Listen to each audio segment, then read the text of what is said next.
सरकार ये फरमा रहे हैं आलिम को आबिद पर इतनी फजीलत हासिल है कि तुम उसका अंदाजा ही नहीं कर सकते। और नात खानों को इज्जत देकर उनके मुकाबले में उलमा को जलील करने वालों, नात खान ज्यादा से ज्यादा एक आबिद हो सकता है, ज्यादा से ज्यादा नेकी करने वाला हो सकता है। और ये फासिक फाजिर नात खान की दाढ़ियां नहीं है। आला हजरत ने फरमाया फासिक नात खान से नात पढ़वाना हराम है।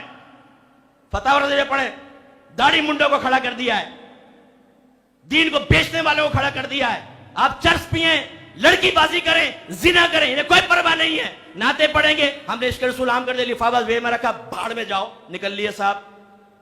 हम इनको इज्जत दे रहे हैं, उलमा का वकार कम हो रहा है। ये कैसे उलमा के बराबर आ गए? ये सवाल हर जगह मैं बयान में छोड़ता हूं। यहां पर भी कोई मुहिब बैठा हो तो आपसे गुजारिश करता हूं, जाओ जवाब लेकर आओ। किसी नात खान की फजीलत में एक आयत, एक हदीस ले आओ, क़यामत तक लाओगे मैं तुम्हारा गुलाम हूं। कोई फजीलत नहीं है इनकी, ना कुरान में ना हदीस में। उलमा की है, हमारी है, वारिस नबी की है। और हमने इनको इज्जतें दे देकर लाखों रुपए खिला पिलाकर और ऐसा कर दिया। अभी मैं पंजाब में गया एक जगह बयान करने, उन साहब ने FIR की कॉपीज मुझे भेजी, मेरे खिलाफ नहीं। किस बात पर? एक नात खान को प्रोटोकॉल देके बुलाया 10 लाख में। कितने में? 10 लाख में, और एडवांस। और नात खान आखिरी टाइम में कल्टी मार गया, आया ही नहीं। कहीं से 20 लाख मिल गए होंगे, भाड़ में जाओ। उस पर FIR कटवा दी उन्होंने कि हमारा 10 लाख के नुकसान के पैसा में हर जाने के साथ वापस दिलवाओ। मुझे कॉपीज भेजी उन्होंने। ये हाल। एक शख्स मुझे मिला, कहने लगा मुफ्ती साहब मेरा बच्चा जो है ना वो आपको भी सुनता है, एक मशहूर नात खान को भी सुनता है। अब मैं सोच रहा हूं मुफ्ती बनाऊं या नात खान। आए हाय, अब देखे ना क्या हमने मकाम कैसा बराबर कर दिया। वो सोच रहे दोनों बराबर है, मुफ्ती बना लो चाहे नात खान। अरे लाखों नात खान खड़े कर दो।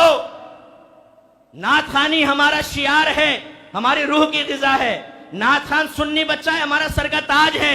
लेकिन जब तकाबुल की बारी आएगी तो उलमा के वक़ार को ही बुलंद किया जाएगा, हरगिज़ नात खान के वक़ार को बुलंद नहीं करेंगे। और आजकल हमारे स्टेज पर यही हो रहा है। दाढ़ी मुंडे नात खान मुफ्ती मुनव्वर रहमान साहब पे तनकीदें मार रहे हैं कि इनको तकरीरें करने नहीं आती, हमारे के पीछे के पड़े हुए हैं, इन्हें और कोई काम नहीं है तो उसमें लगे। तुम हमें बताओ कि क्या लगे या ना लगे। और ये अवामुन्नास है, ये हमारे सेठ है जो इनको पैसा लाखों रुपए दे के अपनी शादी की महफिल में बुला के इज्जतें देकर और उलमा के वक़ार को खत्म कर रहे हैं। नाराज मत हो कोई सेठ साहब, मेरी तकरीर सुने, रिकॉर्डिंग। अगर मैं गलत कह रहा हूं, मैं हाजिर हूं। सोल्जर बाजार में मेरी एकेडमी आई है, मेरे सामने बैठे हैं, हम क्वेश्चन करते हैं, करें हमारे साथ डिबेट कि मैं गलत कह रहा हूं या सही कह रहा हूं। एक महफिल में मैं गया, मुफ्ती मुनव्वर रहमान साहब, एक दो और उलमा, शादी की महफिल थी। नात खान को बिठा दिया साहब, पौने घंटे नात खानी करता रहा। इसके बाद जी मुफ्ती साहब दुआ कर दे। मुफ्ती साहब बैठे, माइक हाथ में लिया, फरमाया दुआ तो मैं करूंगा, अगर इजाजत दें तो मैं कुछ कहना चाहता हूं। अब मुफ्ती साहब से कौन छीन सकता था माइक। फिर जो मुफ्ती साहब ने सही की तबीयत साफ की है ना, कि बड़े बड़े उलमा बैठे हैं, आपने पौने घंटा नात खानी करवा ली, 10 मिनट का बयान नहीं करवा सकते थे।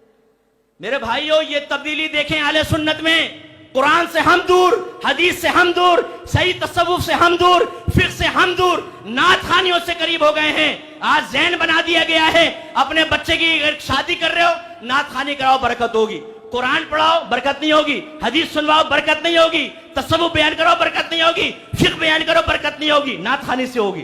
पौना पौना घंटा नात खानी, इल्मी महफिल खत्म। हमारे बच्चे इल्म से दूर हो गए, कुरान से दूर हो गए। ये जो यहां बैठे होंगे बहुत सारे, ये कंजुल ईमान पढ़ें, कंजुल ईमान बेहतरीन तर्जमा कुरान है। कुरान नहीं है, तर्जमा नहीं है, तफसीर है।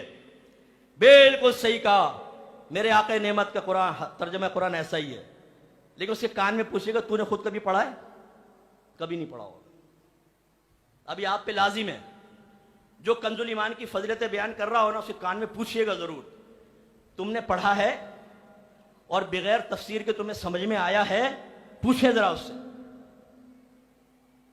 हम लोग सिर्फ जबानी कलामी बातें, बाकी आला हजरत सबके उससे दूर होकर अपने ज़ाती मफादात की बाद औक़ात ज़िंदगी गुजार रहे होते हैं। मैं इंशाल्लाह अपने वक्त पे बयान